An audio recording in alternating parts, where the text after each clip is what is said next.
यूं ही नहीं ताज ताज बन जाता है। शिल्पकारों का हुनर और चुनिंदा संगमरमर ताज को नायाब बनाते हैं। कुछ ऐसे ही चुनिंदा जगहों से बस खास ही चुनकर लाता हूँ। कतरे कतरे को मैं हीरे सा परखता हूँ। यूं ही नहीं मैं। दूसरी तरफ डिफेंस सेक्टर में भी गजब का काम चल रहा है। नरेंद्र मोदी ने लाल किले से जिस सुदर्शन चक्र की बात की थी, उस पर भारत ने पहला कदम भी उठा लिया है। नए एयर डिफेंस सिस्टम का सफल टेस्ट हो गया है। इस एयर डिफेंस सिस्टम का नाम है IADW, यानी integrated air defence weapon system. यह एक multi layer air defence system है जो पूरी तरह स्वदेशी है। इसमें स्वदेशी QRSAM यानी quick reaction surface to air missile शामिल है। यह मिसाइल हवा में ही दुश्मन के टारगेट को फोड़ देती है। ये देखिए, इसमें advanced very short range air defence system missile है। यह छोटी दूरी की मिसाइल प्रणाली है जो नजदीकी टारगेट को तबाह कर देती है। इसके साथ ही इसमें laser based directed energy weapon शामिल है। यह एक एडवांस लेजर हथियार है जो हवा में दुश्मन के हमलों को बेअसर कर देता है। इस टेस्ट के दौरान 3 अलग अलग टारगेट सेट किए गए थे, जिसमें से 2 हाई स्पीड ड्रोन थे और जिन्हें DRDO के multi layer air defence system ने एक साथ तबाह कर दिया। भारत के नए स्वदेशी एयर डिफेंस सिस्टम को देखकर पाकिस्तान और चीन की भी टेंशन बढ़ गई, क्योंकि ऑपरेशन सिंदूर में दोनों पड़ोसी भारत की एयर डिफेंस सिस्टम की ताकत ऑलरेडी देख चुके हैं। अब यह नया माल आ गया और अब तो पीएम मोदी इस ताकत को और बढ़ा रहे हैं। शनिवार को DRDO ने जिस multi layer air defence system का टेस्ट किया, उसमें लेजर वेपन सिस्टम को देखकर चीन के भी होश उड़ गए होंगे, क्योंकि लेजर वेपन सिस्टम बहुत ही लिमिटेड देशों के पास है, जिसमें चीन और अमेरिका शामिल है। चीन के सरकारी अखबार ग्लोबल टाइम्स ने भारत के नए multi layer air defence system को खारिज करने की कोशिश की। अखबार ने एक्सपर्ट के हवाले से कहा कि लेजर वेपन बहुत इंपॉर्टेंट है, लेकिन यह कितना सटीक है इसकी जांच होना बाकी है। चीन के एक्सपर्ट ने कहा कि टेस्ट में फायरिंग रेंज को चेक करना अलग होता है और युद्ध के मैदान में अलग होता है। मतलब ये लोग माहौल बना रहे हैं कि भारत बना तो लिया है, लेकिन क्या है पता नहीं चलेगा, नहीं चलेगा। फिर देना पाकिस्तान को हथियार, अभी राउंड 2 में किसी से फोड़ देंगे। चीन के इस तरह का बयान देना ही यह बताता है कि उसे नए भारत की ताकत का अंदाजा है और उसको परेशानी हो रही है। चीन को पता है कि अगर Bharat multi layer air defence system का जाल बिछा देगा तो भारत के आसमान को भेदना अभी ही मुश्किल है, तब तो और नामुमकिन हो जाएगा। एक तरफ देसी एयर डिफेंस सिस्टम है, दूसरी तरफ देसी जेट इंजन है। ऐसा काम ना हो रहा बॉस, आप सुनते जाइए। प्रधानमंत्री मोदी ने स्वदेशी जेट इंजन की बात भी की थी, क्योंकि जेट इंजन के मामले में अब तक भारत दूसरे देशों पर निर्भर था। इस मामले में भी काम तेजी से आगे बढ़ने वाला है। भारत और फ्रांस मिलकर जेट इंजन बनाने वाले हैं। यह जेट इंजन भारत के स्वदेशी 5th जनरेशन फाइटर एयरक्राफ्ट में इस्तेमाल होगा। इस प्रोजेक्ट के तहत 100% टेक्नोलॉजी ट्रांसफर के तहत काम होगा। इस प्रोजेक्ट में फ्रांस की aerospace company saffron joint production करेगी। फ्रांस की कंपनी पहले से ही भारत में हेलीकॉप्टर इंजन बना रही, यानी भारत ने स्वदेशी जेट इंजन बनाने की दिशा में कदम बढ़ा दिया है। शुरुआत ज्वाइंट प्रोडक्शन से हो भी गई। सिर्फ फ्रांस ही नहीं बल्कि कई देश हैं जो भारत में जेट इंजन के प्रोडक्शन के लिए लाइन लगाए हुए हैं, और इसमें अमेरिका भी है। भारत और अमेरिका के बीच भी जेट इंजन बनाने को लेकर जल्द बातचीत आगे बढ़ेगी। यह जेट इंजन भारत के मल्टी रोल फाइटर जेट तेजस MK2 में इस्तेमाल होंगे। 2 साल पहले HAL यानी हिंदुस्तान एरोनॉटिक्स लिमिटेड और US defence company GE aerospace के बीच फाइटर जेट इंजन के ज्वाइंट प्रोडक्शन की डील हुई थी, लेकिन 2 साल से इस डील को फाइनल करने पर बातचीत चल रही थी। अब खबर है कि इस डील से जुड़ी जो कमर्शियल शर्तें हैं उस पर बात होगी। दावा है कि अगले 3 महीने में सब फाइनल हो जाएगा, और इस डील के तहत general electric aerospace 80% technology transfer को तैयार हो गया है, जबकि पहले यही GE एरोस्पेस कह रहा था कि नहीं 58% से ज्यादा टेक्नोलॉजी ट्रांसफर नहीं करेंगे, चाहे जो कर लो। अब कहा जा रहा है कि नहीं 80% के लिए तैयार हो गया। यानी अमेरिका की डिफेंस कंपनियों को भी समझ आ गया कि भारत के पास फ्रांस जैसे विकल्प हैं, हम नहीं देंगे तो उससे ले लेगा। नरेंद्र मोदी ने जिस तरह से भारत में ही डिफेंस प्रोडक्शन की स्पीड बढ़ा दी है, उससे बड़ी बड़ी ग्लोबल डिफेंस कंपनियों की हालत खराब होगी। ग्लोबल डिफेंस मार्केट में हड़कंप मचा हुआ। आप तेजस का ही उदाहरण देख लीजिए। कई डिफेंस रिपोर्ट्स के मुताबिक भारत के पास करीब 500 फाइटर जेट है और भारत को कुल 750 फाइटर जेट चाहिए। अब फाइटर जेट के लिए या तो सीधे विदेशी कंपनियों से खरीदिए या देश में प्रोडक्शन कर लीजिए। नरेंद्र मोदी ने देश में प्रोडक्शन करने को कहा है, क्योंकि एक राफेल में 4 तेजस आ जाते हैं। जितने आप एक राफेल के लिए पैसा दीजिएगा उतने में 4 तेजस बन जाते हैं। भारत के पास अभी तेजस के 3 मॉडल हैं, तेजस मार्क 1, तेजस मार्क 1A और तेजस मार्क 2। इनमें तेजस मार्क 1, तेजस मार्क 1A का प्रोडक्शन हो रहा है और तेजस मार्क 2 का प्रोडक्शन स्टार्ट होने वाला है। सरकार ने कुछ दिन पहले ही तेजस मार्क 1A के 97 अतिरिक्त विमानों के लिए 62,000 करोड़ रुपए अप्रूव भी कर दिए। इससे पहले तेजस मार्क 1A के 48 विमानों के लिए 48,000 करोड़ रुपए दिए जा चुके हैं। इसके अलावा भारतीय एयरफोर्स तेजस मार्क 2 के करीब 200 विमान खरीदने का प्लान भी कर रही है। यानी कुल मिलाकर सरकार ने 180 तेजस मार्क 1A के लिए 1,10,000 करोड़ रुपए का ऑर्डर दे दिया है।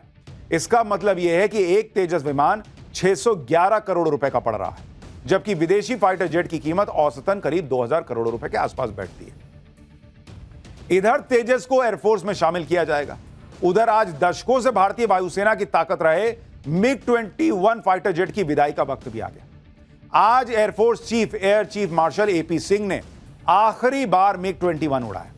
1 महीने बाद MiG-21 fighter jet operational role से पूरी तरह बाहर हो जाएंगे और इतिहास का हिस्सा बन जाएंगे। बीकानेर के नाल एयरबेस से एयरफोर्स चीफ ने MiG-21 को उड़ाया। ये देखिए, एयरफोर्स चीफ खुद उड़ा के ले जा रहे हैं आखिरी बार। इसी फाइटर जेट में उन्होंने अपनी पहली ट्रेनिंग भी ली थी। अभी एयरफोर्स के पास MiG-21 की 2 स्क्वाड्रन बची है। करीब 6 दशक से भारतीय एयरफोर्स MiG-21 का इस्तेमाल कर रही है। MiG-21 को साल 1963 में एयरफोर्स में शामिल किया था, 1963 में। MiG-21 भारतीय एयरफोर्स के लिए पहला सुपरसोनिक एयरक्राफ्ट था। साल 1965 की जंग हो या 1971 की जंग हो, MiG-21 अपना जलवा दिखा चुका है। माना जाता है कि MiG-21 ने सबसे घातक हमला 1971 की जंग में किया। 14 नवंबर 1971 को ढाका में गवर्नर के घर पर इसी से अटैक किया गया था, 14 दिसंबर को 1971 में, और इसके 2 दिन बाद 16 दिसंबर को पाकिस्तान ने सरेंडर कर दिया। MiG-21 के बारे में कहा जाता है कि MiG-21 सभी जेनरेशन के एयरक्राफ्ट को डाउन कर चुका है और इसका आखिरी शिकार F-16 था। एयरफोर्स में पुराने पायलट हैं, उसमें से ज्यादातर पायलट की पहली सवारी MiG-21 ही रही। लेकिन अब भारत के लिए राफेल और दूसरे नए जेट्स आ गए हैं, ये पुराना पड़ गया है, तो इसको अब अलविदा दोस्त कह दिया जाए। आप ये देखिए कि मोदी सरकार में कैसे डिफेंस प्रोडक्शन कई गुना बढ़ गया। भारत हथियारों का बड़ा एक्सपोर्टर बनता जा रहा है। अगर आप इसको देखिएगा कि भारत की ताकत कैसे बढ़ी है, कह ना रहा हूं कि भारत में जो चीजें हो रही हैं वो अद्भुत लेवल पे हो रही हैं। अगर आप देखिएगा कि स्वदेशी डिफेंस प्रोडक्शन जो हो रहा था भारत में, वो कोई मामूली लेवल पे नहीं बढ़ा है। उसका अभी आप आंकड़ा देखिएगा, आप कहिएगा गजब ही है। 2014-15 में अगर आप देखिएगा, उस वक्त जो भारत स्वदेशी डिफेंस प्रोडक्शन कर रहा था वो था 46,429 करोड़ रुपए। इतने का स्वदेशी air defence system, air defence production था। आज की डेट में साल 2024-25 में आप सोचिए कितना बढ़ा हो, क्योंकि भाई ये तो आप जो देख रहे हैं ये आजादी से लेके 2014-15 तक, लेकिन पीछे 10 साल में ये 46,429 करोड़ बढ़कर हो चुका है 1,50,000 करोड़ रुपए का प्रोडक्ट।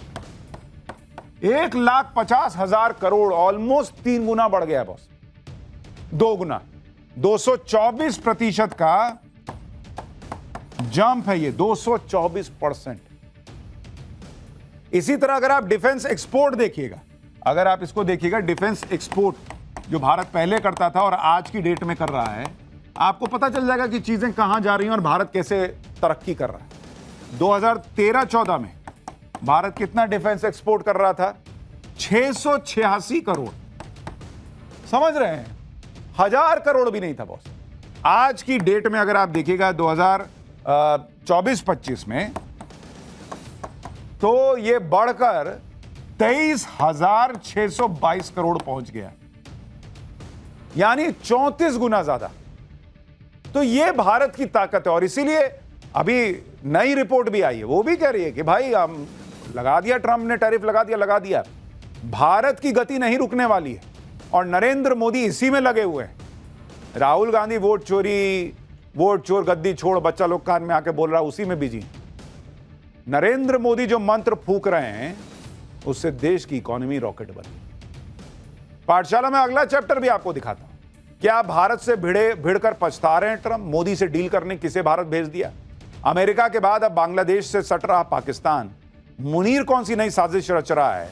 पाकिस्तान की बांग्लादेश में क्या बेइज्जती हुई है, अब आपको यह दिखाता हूं। पीएम मोदी पर प्रेशर बनाने के लिए ट्रंप ने कितने जतन किए? ऑपरेशन सिंदूर रुकवाने का क्रेडिट लेने का पूरा प्रयास किया, भारत पर 50% टैरिफ लगाया, भारत को अलग थलग करने की कोशिश की, लेकिन ट्रंप की सारी तरकीबें पीएम मोदी के सामने फेल हो गई। ट्रंप चाहते थे कि रूस यूक्रेन युद्ध रुकवाने में भारत अमेरिका की मदद करे, चाहते थे कि रूस और भारत की दोस्ती टूट जाए, भारत रूस से कच्चा तेल खरीदना बंद कर दे। ट्रंप ये मान के बैठे हैं कि यूक्रेन युद्ध तभी रुकेगा जब भारत रूस से दोस्ती तोड़ लेगा। मतलब इनका एक अलग फरमाइशी गीत माला चल रहा है। हमारे यहां इंडी वाले हैं ही हैं, उधर से ट्रंप का चल रहा है कि जो मैं कहता हूं वो तुम कर दो, तभी हम दोस्त हैं। नरेंद्र मोदी ने कहा कि बात ऐसा नहीं चलता है, ये दोस्ती है, तो डील कर रहे हो, तो डीलर हो।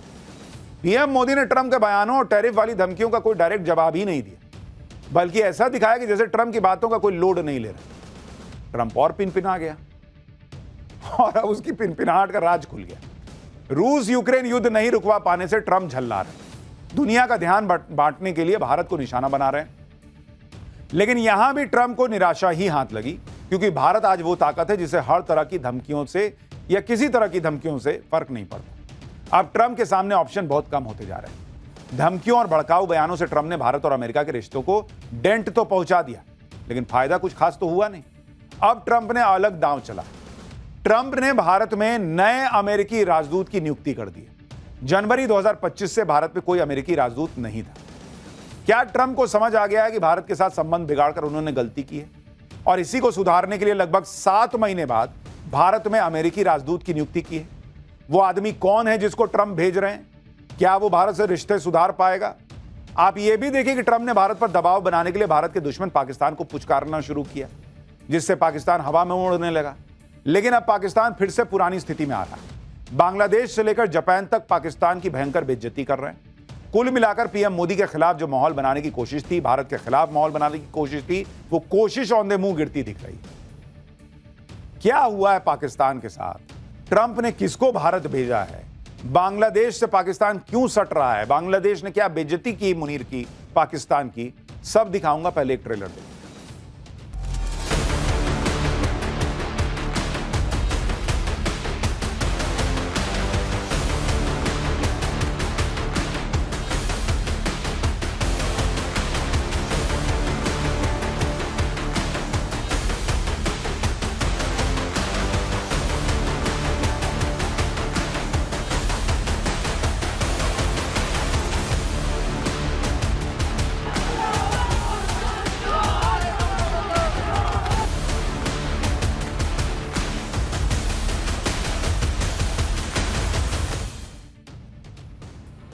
ट्रंप कई बार सीज फायर बोल चुके, कोई सीरियसली तो ले नहीं रहा।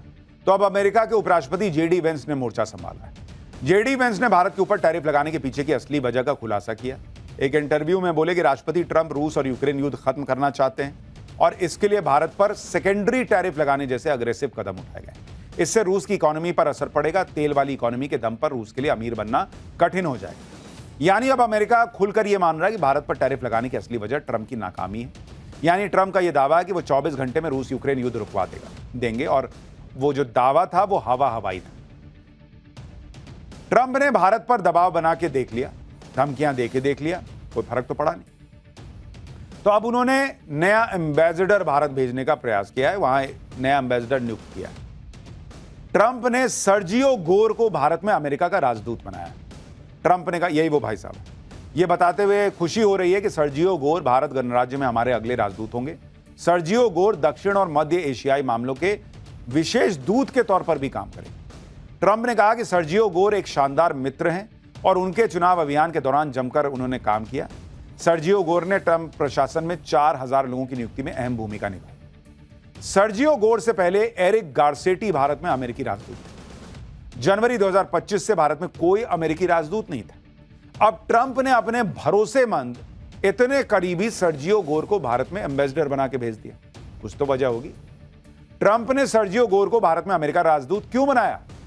क्या ट्रंप अब भारत के साथ ट्रेड डील और दूसरे मुद्दों पर तेजी से काम करना चाहते हैं? भारत अमेरिका के बीच तनाव का एक कारण भारत में अमेरिकी राजदूत न होना भी माना जा रहा है। भारत और अमेरिका के बीच ट्रेड डील पर भी बात आगे नहीं बढ़ पा रही।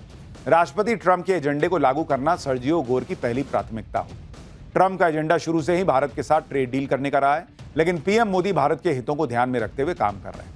भारत ने रूस के साथ मजबूत संबंध बनाए रखे और चीन से भी आर्थिक संबंध सुधार रहे हैं। ऐसे में भारत में अमेरिका का राजदूत नहीं होना ट्रंप के लिए जोखिम भरा हो सकता है। इसलिए ट्रंप ने अपने सबसे करीबी दोस्त को भारत में राजदूत बना दिया। यानी ट्रंप भी ये समझ रहे हैं कि भारत के साथ संबंध हमेशा के लिए खराब नहीं रखे जा सकते। आज नहीं तो कल भारत के साथ संबंध सुधार नहीं होंगे। चलिए, भारत के साथ डील हो जाएगी, ट्रेड डील हो जाएगी, लेकिन संबंध तो ट्रंप डेंट पहुंचा चुके हैं। ट्रंप भारत पर दबाव बनाने के लिए पाकिस्तान का भी इस्तेमाल कर रहे हैं और अब पाकिस्तान बांग्लादेश के साथ कनेक्शन मजबूत करने की कोशिश कर रहा है। ट्रंप ने पाकिस्तान को थोड़ी इंपॉर्टेंस क्या दी, पाकिस्तान तोड़ने लगा। पाकिस्तान का फर्जी फील्ड मार्शल असीम मुनीर खुद को तोप समझने लगा। अमेरिका के दम पर उड़ने वाला पाकिस्तान अब बांग्लादेश से सटने की कोशिश कर रहा है। पाकिस्तान बांग्लादेश से भारत के खिलाफ साजिश की कोशिश कर रहा है। पाकिस्तान के डिप्टी पीएम इशाक डार इन दिनों बांग्लादेश की यात्रा पर है। भारत से पिट चुका पाकिस्तान अब बांग्लादेश के साथ अपने संबंधों को मजबूत करने की कोशिश कर रहा है, लेकिन बांग्लादेश में भी पाकिस्तान की बेइज्जती ही हो रही है। असीम मुनीर ने इशाक डार को यह सोचकर बांग्लादेश भेजा होगा कि वहां से भारत के खिलाफ माहौल बनाएगा ये आदमी जाके, लेकिन यहां तो मामला ही उल्टा हो गया। इशाक डार के खिलाफ बांग्लादेश में विरोध प्रदर्शन शुरू हो गया। बांग्लादेश के पीस एक्टिविस्ट ने इशाक डार के खिलाफ जमकर नारेबाजी की। इन लोगों ने 1971 से पहले बांग्लादेश में पाकिस्तान के अत्याचार के खिलाफ प्रोटेस्ट किया। इसके अलावा इशाक डार ने यह कहकर और मामला खराब कर दिया कि 1971 का मामला तो सुलझ गया है, अब पाकिस्तान और बांग्लादेश को साथ मिलकर आगे बढ़ना चाहिए। बांग्लादेश को इशाक डार की यह दलील पसंद नहीं है। 1971 के मुद्दों के समाधान के इशाक डार के दावे से बांग्लादेश ने असहमति जता दी। बांग्लादेशी विदेश मंत्रालय के सलाहकार तौहीद हुसैन ने कहा कि 54 साल के मसले को एक दिन में हल नहीं किया जा सकता। हम चाहते हैं कि वित्तीय मामले, खासकर खातों का निपटारा हो। हम यहां हुए नरसंहार का कबूलनामा और माफी चाहते हैं। हम ये भी चाहते हैं कि पाकिस्तान यहां फंसे हुए लोगों को वापस ले। यानी बांग्लादेश ने पाकिस्तान को उसकी औकात दिखा दी कि तुम पहले तो हमसे माफी मांगो और बांग्लादेश में रह रहे पाकिस्तानियों को उठा के ले जाओ। ऐसे कैसे 1971 का मुद्दा खत्म बता रहे हो जी? हालांकि पाकिस्तान बेशरम देश है, वो मानने वाला तो है नहीं। उसने वहां पे हाँ दांत निपोड़ दिया और फिर बांग्लादेश के साथ कुछ समझौते भी कर। दोनों देशों के सरकारी और राजनयिक पासपोर्ट वाले लोग बिना वीजा के एक दूसरे के देश आ जा सकेंगे। दोनों देश व्यापार बढ़ाने के लिए एक समूह बनाएंगे जो व्यापार से जुड़े मुद्दों पर काम करेगा। दोनों देशों के कूटनीतिक प्रशिक्षण संस्थान एक दूसरे के साथ मिलकर काम करेंगे। दोनों देशों की सरकारी मीडिया एजेंसी एक दूसरे के साथ काम करेंगे। दोनों देशों के रणनीतिक और अंतर्राष्ट्रीय मामलों के शोध संस्थान मिलकर काम करेंगे। दोनों देश अपनी संस्कृति, कला और परंपराओं को साझा करने के लिए कार्यक्रम भी आयोजित करेंगे। इशाक डार के इस दौरे पर पाकिस्तान ने कहा कि अच्छा दौरा था। पाकिस्तान और बांग्लादेश के बीच अंतर्राष्ट्रीय मुद्दों जैसे फिलिस्तीन और रोहिंग्या पर भी बात हुई। गजब नहीं है, पाकिस्तान और बांग्लादेश दोनों की खुद की हालत खराब है और ये फिलिस्तीन और रोहिंग्या संकट पर बात करने निकले। तो पाकिस्तान गया था, थोड़ा कोशिश कर